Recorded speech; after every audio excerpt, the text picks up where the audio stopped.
वहीं बाबा साहेब अम्बेडकर के मुद्दे पर संसद में बने गतिरोध को लेकर घमासान देखने को मिला। दरअसल हरियाणा से राज्यसभा सांसद किरण चौधरी ने अम्बेडकर विवाद के बीच हरियाणा में एलओपी नियुक्त नहीं करने का मुद्दा जोड़ते हुए कांग्रेस पर हमला बोला है।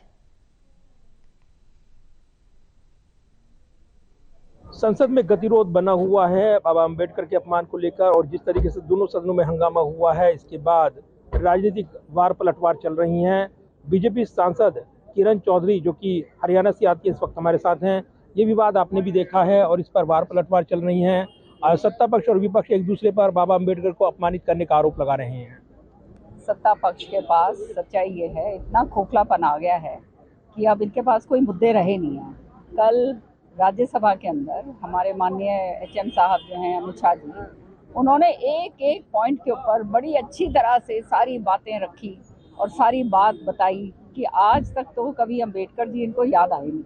अब जो है सडनली जो है अम्बेडकर जी इनको याद आ रहे हैं। जो जब अम्बेडकर जी थे तब उस समय जो इन्होंने उनके साथ किया वो जग जाहिर था। सारी एक एक बात, सारी की सारी बात सदन पटल पे रखी गई।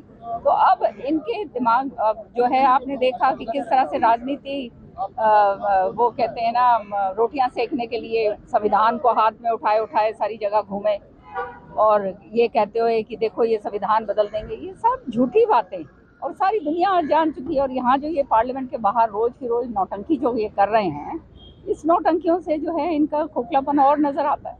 हमने देखा है कि चुनावी लड़ाई के दौरान भी संविधान बचाओ आंदोलन और इसकी गूंज सुनाई दी थी। हरियाणा में चुनाव के दौरान भी ये मुद्दा बना था। अब राज्यों में इस लड़ाई को लेकर जाया जाएगा, ऐसा दिखता है बयान जो देखने को मिल रहे हैं। लोग, जनता इनको नकार चुकी है पूरी तरह से। सबको ये पता चल गया है कि ये जो हैं पूरी तरह से ये झूठे लोग हैं और हर चीज़ को जो है ये केवल राजनीतिक रोटियां सेकने के चक्कर में रहते हैं। धरातल के ऊपर कुछ रहा नहीं, वो इनको भी मालूम है। अपनी समीक्षा ये बैठक कहते रहते हैं। अभी तक आप देखिए हरियाणा के अंदर नेता प्रतिपक्ष का जो है वो चयन नहीं हो पाया है। तो आप समझ सकते हैं कि हालात क्या हो चुके हैं। बद से बदतर हालात हो रहे हैं। अब ये कहीं कहाँ लेकर जाएंगे, क्योंकि जनता जो है इनको पूरी तरह से नकार चुकी है। और आने वाले समय में जनता को ये भी समझ में आ गया है कि 2044 तक जो विकसित भारत की जो बात माननीय हमारे प्रधानमंत्री जी ने करी है और जो विकास और विरासत को जो जोड़ा है माननीय प्रधानमंत्री जी ने, ये चीज़ आगे जाएगी, तभी जो है देश आगे बढ़ेगा।